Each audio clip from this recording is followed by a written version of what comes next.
But let's start to hop into this match, because again, this is a former regional champion in Dylan Salvanera facing off against Zachary Carlson, who has had these top cuts, had some runs, but hasn't gotten that title, and a great opportunity today to try and claim one. Zach having the tournament of his life so far, certainly with what has been the tournament, or the team of the tournament. Yeah, of course, this is a very, very offensive take on Sun. A lot of times with Sun, we would see the eject pack Torkoal, the chlorophyll user would be that jump fluff that doesn't have any attacking moves. But this time around, we have the offensive Lilligant. We've got the offensive Torkoal. We've got the offensive for Farigiraf, not something we see too often at all, much less on Sun teams. But it will have to go up against more of a balanced style team with Dylan here. Remember, he runs the Ursaluna, Incineroar, Amogus, Porygon 2, Golden Go, and Kilowattrel. That tail room, that zoom room with the focus on the Ursaluna. Thank you, zoom room. let's make sure to get it right. But I think that is the part of the team that has been really, really strong. The Kilowattrel, not just the Tailwind, but those Thunderbolts have actually really added up throughout the tournament, and that competitive boost as well, to make sure that something like the Incineroar can't safely swap in. And of course, Porygon 2 is just so inherently bulky. It's just been working great in a Trick Room environment. Maybe when there's a Torkoal on the opposing end, that's not something you would necessarily want to go to, but it also enables you to have options if Zachary tries to go for something like a Trick Room, considering the Farigiraf on the opposing end. We've also seen Amoonguss be pretty important into these Sun teams, ironically. Of course, a Grass type maybe not the best option into a team, firing out eruptions from two different ends of the speed spectrum. But the Amoonguss with that Terra Water can be very powerful into those fire type Pokemon. Of course, you have something that can absorb sleep powders from Lilligant as well. And with the Pollen Puff, you can try and keep your teammates healthy after some pretty powerful eruptions. But Amoonguss is always a little bit of a tough bring. We've seen the Solar Blade from Lilligant be very powerful. Of course, well, Lilligant can't put Amoonguss to sleep. Amoonguss can't put Lilligant to sleep either, so there's another Spore immunity for you. And it's going to be interesting to see if this Lilligant makes another appearance here. I wouldn't be surprised. We got Porygon, we got Ursaluna, two things that don't love taking close combat. Same with Incineroar. Solar Blade can be really important here as well, too. I think too, where there's going to be the importance, as you were calling out with the slow, with that Solar Blade, because that would also match up well into the Ursaluna. But specifically, when you are looking at the Amoonguss, which can cause a lot of issues when it is that Terra Water, considering the lack of other Spore immunities on the team. Incineroar, of course, is that Grass type, but it's not necessarily the Terastallization you would want to commit when you're looking at the other really offensive options and something like that Hisuian, Typhlosion, and this Torkoal. So I feel like the Lilligant can be really strong. Seeing the speed too when it's under the sun has been impressive, and the Focus Sash to really just enable it to tank this one hit has been paying off so well in a lot of these matches. It really has. It's really fun to see this team exist. And look at a bunch of different matchups as well. It's been something we followed throughout the whole tournament. Now we get to see it face off against Dylan and the Ursaluna Tail Room. And we're going to get to see that lead right off the bat. Kilowattrel and Ursaluna into the Typhlosion and Annihilate. I love this Typhlosion's position, immediately threatening a pretty big eruption into these two Pokemon that don't necessarily love taking those big fire type attacks. Especially to Ursaluna, that synergy with the Kilowattrel is normally so nice because you can go for these Earthquakes and not deal any damage to your partner Pokemon. So an Earthquake and a Tailwind can be really safe. But seeing that Choice Scarf Typhlosion on the opposing end and just that inherent damage, it doesn't have the sun, so it's not going to be quite as much. But that is still not the hit you want to take. The Kilowattrel, it does have that Focus Sash, but then you could just get the double up from the Annihilate, and that could just cause a lot of havoc. But no switches, so the Typhlosion won't have the sun, but we still see the Terastallization, and that is another way to really get this damage going. Terra Fire, so something like this Eruption is going to deal a lot more damage out on the field. Now, Ursaluna doesn't want any part of that for Tech to just survive on through. It's only going to be the Kilowattrel to take the hit, but as called out, it has that Focus Sash and will be able to survive this Terra Fire full HP Eruption down to just 1 HP. Of course, it wants to be setting up that Tailwind for its partner Ursaluna going on into the next turn. But as Zachary doubles it up, it will be a Kilowattrel that only gets to Tailwind before it gets completely taken out. Rage Fist, sure thing. Annihilate only needs to do one thing of HP. Kilowattrel goes down, but I'm looking at this Ursaluna, and under Tailwind, that seems pretty okay. Good decent spot for Ursaluna to be in. I wonder if it will be able to outspeed this Choice Scarf Typhlosion. We have seen some Choice Scarf Pokemon fail to move first in opposing Tailwind with that Pelipper earlier on, but Typhlosion being a little bit faster by nature may be able to attack before there's Ursaluna. Golden Go, however, now in a great spot. Will heavily threaten this Typhlosion with a Shadow Ball. With that Ghost typing drop from the Terrestrialization, probably won't be enough for a one-hit KO, but when you're locked into Eruption, any damage is good enough. Of course, the Annihilate with that Rage Fist is able to take down Kilowattrel, but that does just give Dylan a swap into this Golden Go. Now you're threatening a big Shadow Ball into Annihilate, which cannot Terrestrialize. You have this Ursaluna at full power, ready to start firing off Earthquakes, Headlong Rushes, Facades into any unsuspecting bystanders. And with the Terrestrialization on the Typhlosion and the Ursaluna just going for Protect and what was going to be a double up in the Kilowattrel anyways, wondering if it was a Terrestrialization button click maybe just a little too hastily in this match. Typhlosion is not safe. Now it's forced to be swapping out. Torkoal will hit the field. This will bring the Sun along, but it's also a Torkoal that would not appreciate a ground type attack into that slot since they do share the same weakness. Now Golden Go Terrestrializing into the water type makes a lot of sense because you still want to make sure that you're not getting hit super effectively by either that Annihilate or what would have been that Typhlosion. Now, Shadow Ball just into that freshly swapped Torkoal. That is a lot of damage.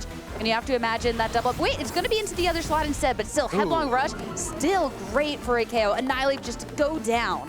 Yeah, nice turn there from Dylan, certainly. The Headlong Rush into Annihilate with that Guts boost is enough for the knockout. If Annihilate had been able to fire off an attack there, something like a close combat, especially after the defense drop into that Ursaluna, that could have been another KO for Zach. If Lilligant is the fourth Pokemon, though, as it is, losing that Kilowattrel is really big for Dylan because now this Lilligant, which has the Chlorophyll boost from the Sun, will be able to attack first once again. And we see another instance of a Terra Water being forced out by that Typhlosion, which now this Lilligant can take advantage of. With that Focus Sash, it has a knockout with Solar Blade into either of these two Pokemon, and it can freely start swinging because it has that Focus Sash to fall back on. One of the things, though, when you're eyeing up what should be the Solar Blade target, both of these Pokemon over on Dylan's end has Protect. So you can just go ahead and try and keep one of these Pokemon safe, which means it comes down to where Zachary tries to target into. We might even just try and split the difference, though. Ursaluna, not feeling too safe either, wants to switch out. And this is really nice. So Incineroar hitting the field not only is going to take a Solar Blade really well, but, of course, will bring around this round of Intimidate to drop that attack. Golden Go as well is going to be safe. There is also the option of the close combat into the swapped in Incineroar slot, since that also would have been super effective, but we have to see if Zachary went for it. No! It's going to be Solar Blade instead. It's going to absorb the light, but Golden Go is safe, and it's just going to be an Incineroar that, yeah, that is a hit it takes so well. Yeah, very nice swap there. The Intimidate and the Fire typing to resist that Solar Blade. You have to wonder if the close combat maybe was a better call just because that Incineroar could have been looming in the back, and you do force it to take that super effective damage from the close combat. I think a -1 likely would not have been knocked out by that close combat outright, but could have put you in a much better damage trading situation. Another reason why that turn one, Typhlosion Terrestrialization may not have been the best option for you is now this Lilligant is very vulnerable to a fake out. It is Terra Ghost, so if it was still available, that could have been a great way to guarantee some actions on this turn. But unfortunately, it is going to be locked in on the field here. And with that, yeah, Lilligant is just a very easy fake out target, so nothing to be done that turn. And Golden Go, easy double KO, make it rain, and 2 Pokemon gone again for Zachary. It is only down to Typhlosion, and it's a Typhlosion. Sure, you have the Terrestrialization, you have the Sun, but there is also 3 Pokemon staring you down on the opposing end. At least the Tailwind is gone, but Incineroar has already just not taken much damage. The Golden Go, it's the water type, so yeah, it's going to be too much for this Typhlosion to bear. It's going to be really tough. The Typhlosion does still have a full power Eruption, but you have to worry about, if I lock into Eruption, then take a little bit of damage, it's going to be a weaker. Do I want to lock into Heat Wave instead? Do I think that's even enough damage to try and win this game? I guess the nice part here, if you do go for Eruption and then you possibly take a knockoff from Incineroar, you do lose the power on Eruption, but then you can swap your attacks, and maybe that's the way that Zachary has to win this match still, but it's got to be Heat Wave lock instead. Yeah, I mean, knowing that you're not going to be doing as much damage after taking hits, Golden Go actually takes a lot of damage. Ooh, okay, thanks to a critical hit. But again, it's just going to be a barrage of attacks in return. Shadow Ball is going to bring it down to just about half. It's going to even lower the special defense, and a follow-up from Incineroar. It's not going to be taking it down, but as soon as Ursaluna hits the field, again, another option here for Dylan to just close out this match. Yeah, really nice play from Dylan there.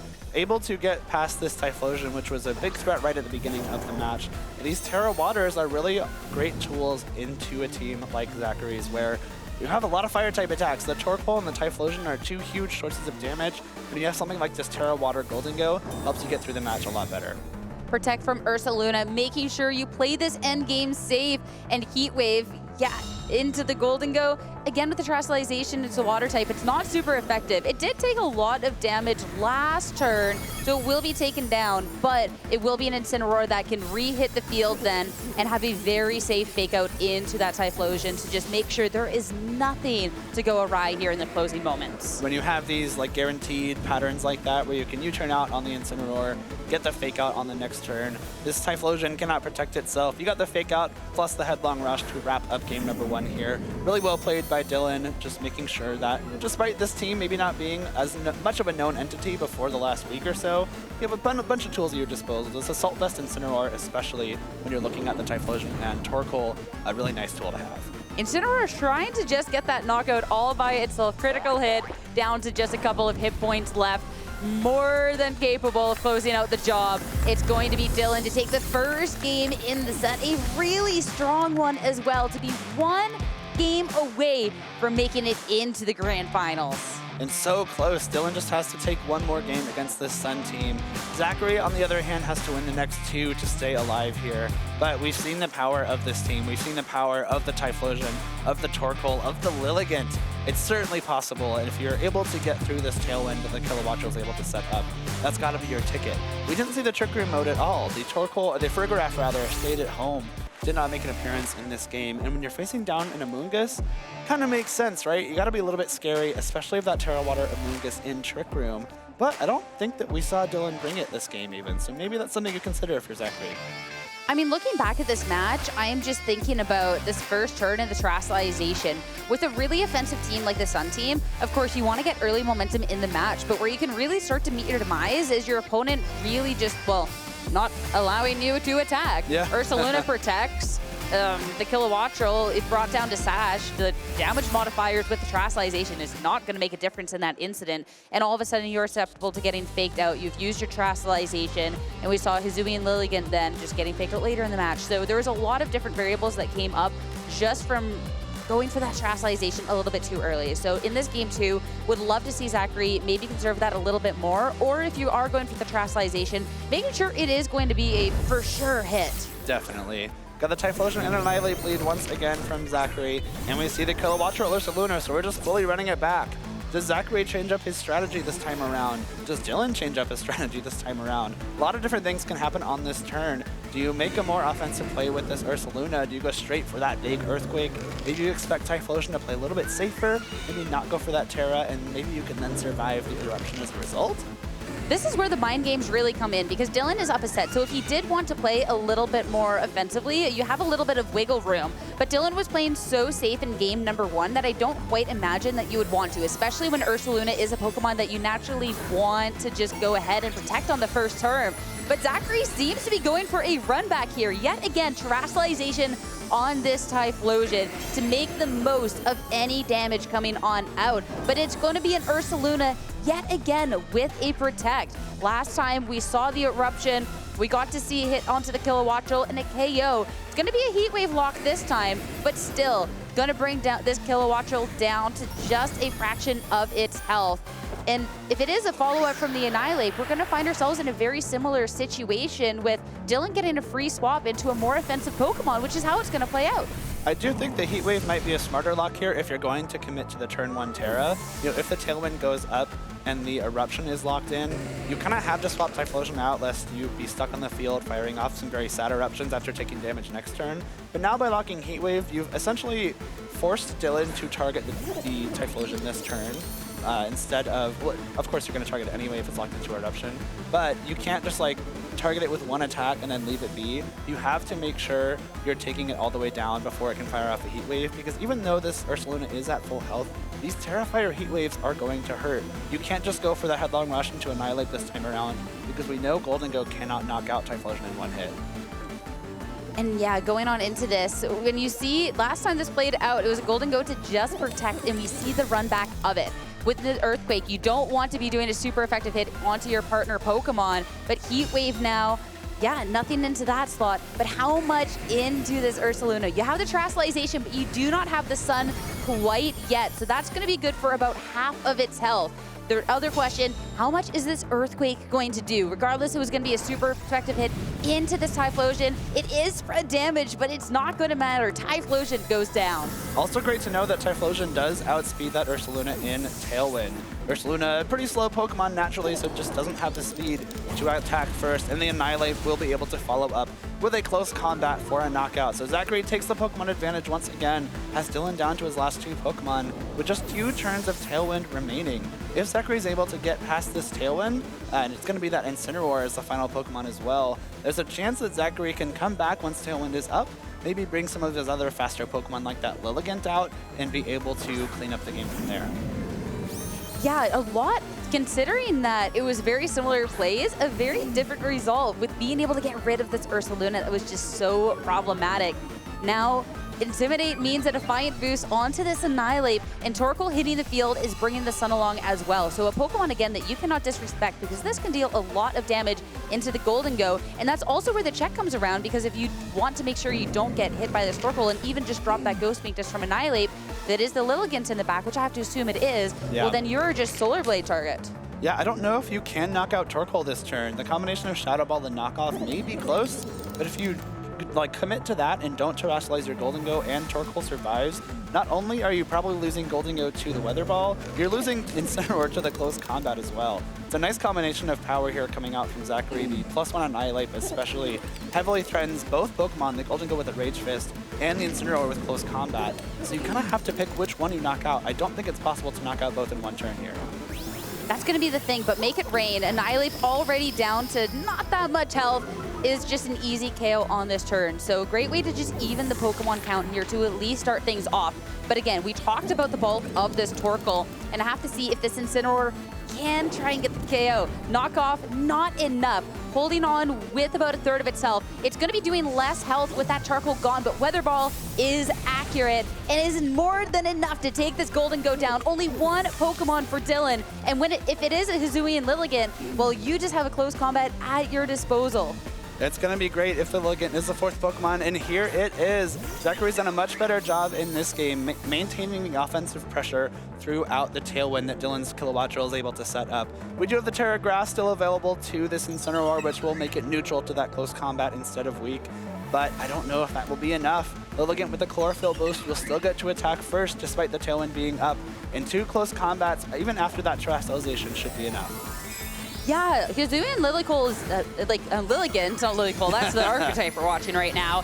It actually has a decent amount of attack to it. So Terastallization on the Incineroar, of course, there is no reason not to go for it at this point in the match. Torkoal, though, also just protecting, knowing that it is a very likely target, does not want to be any part of it. And close combat from this Lilligant. Okay, it deals about half, so it actually wouldn't quite be that double up, which is quite interesting. But Incineroar here, of course, when you're eyeing up with this Torkoal as the enemy, Flare Blitz into a Protect means you did not get any momentum. Your Tailwind is also gone. I don't think that would matter quite as much here. And your path to victory is just closed out. Whether you want to close that out now or after a turn, that is completely up to you, but Zachary's 1 turn away from closing this out. Zachary does also have access to the Helping Hand on that Torkoal, so maybe you want to go for that just to secure the Lilligant, making sure it gets that final KO into the Incineroar, sending you into game number 3 here. But very well played by Zachary. The turn 1 Terra on the Typhlosion, with the lock into Heat Wave instead of Eruption, created a much different scenario for Dylan in this match, and forced him to essentially target the Typhlosion with the Ursaluna, which allowed the Annihilate to survive, which allowed it to get off that big close combat. So the Helping Hand comes through here. The Lilligant will get a nice little boost from its friendly turtle and knock out Incineroar to send us to game number 3. Yeah, the close combat, great at this point, and great, I'm so excited. Game number 3 with such different results for game plans that were relatively the same, minus a few tweaks, is really interesting. All going back to the first turn, as you called out, that active choice to go for a Heat Wave as opposed to Eruption just completely changed the tide of the battle. Yeah, I feel like I didn't explain myself well enough there. So by locking into Heat Wave, you've locked yourself into an attack that can't be mitigated by just taking damage. So by locking into Heat Wave, you're forcing the Ursaluna to attack the Typhlosion, because only the Golden Go attacking Typhlosion will not lower the power of Heat Wave at all. It won't knock it out. So if you have to attack Typhlosion with the Ursaluna, Earthquake is probably your best option to get some damage on Annihilate as well. But obviously you don't want to Earthquake your own Golden Go, so that frees up the Annihilate to go for this close combat as well. So a little bit of lower damage output by locking into Heat Wave there, but it's a consistent damage output, even despite the Tailwind going up, which is a great reason to lock into the Heat Wave there. Especially, too, after losing the Kilowattrel and the Golden Go hitting the field, we've seen Dylan go for this Earthquake, which, of course, again, you can't really safely do that next to this Golden Go. Curious if, like, single targeting could work, or just, yeah, single target and Terastallize then, but that's still going to be a lot of damage taken from the Annihilate. So really tricky to kind of navigate that mid-game. But knowing now that it's just one move to make a world of difference, how does Dylan then navigate this third match? It's tough too, especially now knowing for sure that the Ursaluna will not outspeed the Choice Scarf Typhlosion in Tailwind. Yeah, if it is the Golden Go and the Ursaluna stuck against that Terrafire Typhlosion again, you have to kind of protect that Golden Go or Terastallize the Golden Go in order to not have it be knocked out by a very powerful Fire type attack. And we've seen Zachary be able to punish those Terra Waters with that Lilligant later on. Maybe that scared Dylan away from Terastallizing Golden Go at all, which allowed it to be knocked out by the Torkoal instead. So it's a really cool combination of offensive pressure. One more game between these two trainers, Zachary Carlson, Dylan Salvanera, and finally going into this, a little bit of a switch up. Zachary is going to be running back a lot of the same, but Dylan, Golden Go is in the lead. Golden Go now makes an immediate appearance. Do you want to commit this Terra Water right off the bat and leave yourself vulnerable to those Solar Blades and also take away that resource from the rest of your team? The Typhlosion and Annihilate once again hitting the field. You wouldn't be surprised to see the Terrafire once again just to make sure that Typhlosion doesn't get knocked out immediately by a Shadow Ball from this Golden Go. But Typhlosion should be attacking first. We'll have the chance to break the Focus Sash on that Kilowattrel and potentially get some good damage on Golden Go as well. And I mean, we've seen the lock into the Fire-type attacks from this Typhlosion, but there is also the world, if you are anticipating the Terastallization from the Golden Go, to even go for something like a Shadow Ball and follow up with the Rage Fist from the Annihilate and just go for that double up. But if we're seeing a Terastallization, maybe it is just going to be a Fire move lock in here to make sure that this Kilowattrel goes down to that Focus Sash and isn't just left all by itself. So both trainers, Terastallization button right away in this match. Typhlosion, all about that offense, and Golden Go, all about the defense. That water type Terastallization that can be so tricky to navigate in the match. Heat Wave from Typhlosion. Of course, Kilowattrel not going to necessarily appreciate the hit, but will have the sash. But Golden Go takes the hit so much better. Now speed is on Dylan's side. Yet again, Kilowattrel makes sure that it's setting up the Tailwind for the next few turns. And Annihilate, when the Terastallization is spent towards the opponents, the survival, it holds on.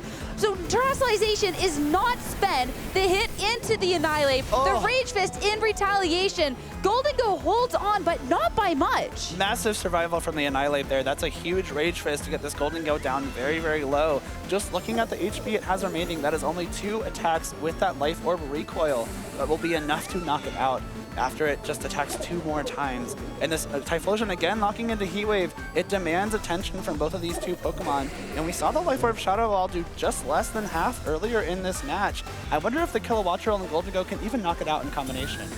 He's not even going to try at this point. Kilowattrel is on a sliver of health. Both of them are at this point, and is just staying safe. Now, Golden Go, you have to pick your choice of targets, and Typhlosion is going to be it, down to 1/3 of health. But of course, a little bit of a sitting duck now. Heat Wave's not the most accurate. Kilowattrel hit safe. Can we get the attack onto this Golden Go? It will. So even if it is a resisted hit, thanks to that clutch survival, it was only on a bit of health, and Golden Go goes down. First KO of the match goes Zachary's way. I now realize the Shadow Ball doing less than half was after Make It Rain, so let's pretend I didn't say that one. That is more than enough damage for a follow-up KO from Kilowattrel. But the Golden Go going down is the first blood in this match, and of course it means that the terrestrialized Pokemon on Dylan's end is now gone. Ursaluna will take its place. It is going to be slower than Typhlosion, but Kilowattrel certainly will not be, so hopefully one Thunderbolt should be enough to clean it up here. But we've seen Zachary weather that storm before, and I think there's only a couple turns of Tailwind left. So if you're able to get through the Tailwind and then bring in the Torkoal-Lilligant combination, you've got a good shot at getting through this match. That's exactly it. So even if you are losing 2 Pokemon, if you can get past that little bit, but we saw before, part of that surviving through the storm was also a really good amount of damage done into that Ursaluna that you might not necessarily get the luxury of this time. So I'd be curious too, if there is still that 4th Pokemon from Dylan, if losing 2 here might not give you enough in the tank to get to the end of the Tailwind and really be able to capitalize. Especially if one of those last Pokemon for Dylan is that Incineroar. Thunderbolt does come out, will finally knock out this Typhlosion and take away those powerful Terra Fire attacks, and Ursaluna should have a chance to attack next. Yeah, I mean, you need to get rid of the Typhlosion. It needs all of your attention. And Earthquake Annihilate is down just a little bit of health, covers for everything, swap, etc. So Zachary, only 2 Pokemon left to try and get him through the rest of this match to get himself into finals. Ursaluna now is even more activated than it was before. That Flame Orb, it is now burned, so there's so much damage. And Zachary, it has been the Lilligant and the Torkoal to really pull him through, and it's going to be the 2 to yet make an appearance to try and close the match out. Don't remember if we've seen the Lilligant and the Kilowattrel interact with each other in this speed scenario where Chlorophyll and Tailwind are both up. If Lilligant acts first, you could go for the After You Eruption play. That would allow Torkoal to knock out the Kilowattrel before it could attack and get some good damage on Ursaluna.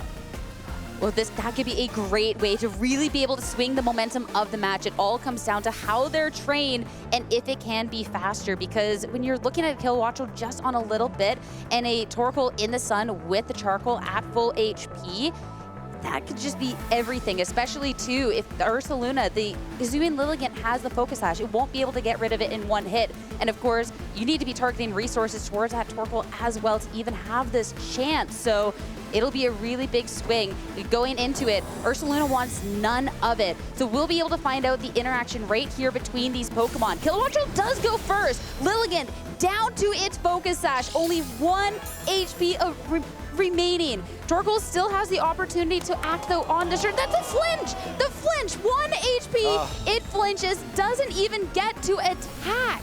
It won't, it will be okay. Yeah. It'll be okay though. But still, we get Eruption, it's safe. But that is just Dylan. You can see the look on his face. He looks so close closing this out, but still, this Hisuian Lilligant can still deal some damage, especially if it is the Incineroar coming in. But wait, Terrestrialization's been spent, so it's just going to be a Fake Out. I think Dylan knows he's won this game. Fake Out will be able to knock out this Lilligant brought down to its Focus Sash by that Kilowattrel. And then all that stands between you is one Guts-boosted headlong rush into that Torkoal. Really well played by Dylan. That mix up with the Golden Go right off the bat and that Terra Water committal. Knowing you can take care of this Lilligant and Tailwind with the Kilowattrel was a great play. Yeah, the outspeed there was so big. Zachary unable to just make it to the end of the Tailwind to the boosted speed. And this team has been so strong throughout this tournament. This Lilligant, this Torkoal has been dominating Las Vegas, but it's none other than Dylan with some of the strongest Pokemon we have within Regulation H to be able to close out this match. Lilligant goes down to the Fake Out. It's only the Torkoal left, and Headlong Rush from the Guts Flame Orb boosted is more than enough. Dylan Salvanera 2-1 to move on into the Grand Finals. Torkoal sees its last day here in Las Vegas. What a valiant effort from Torkoal and Zach Carlson, but it is Dylan who will fight for a second regional championship. Very well played. That is not an easy team to navigate.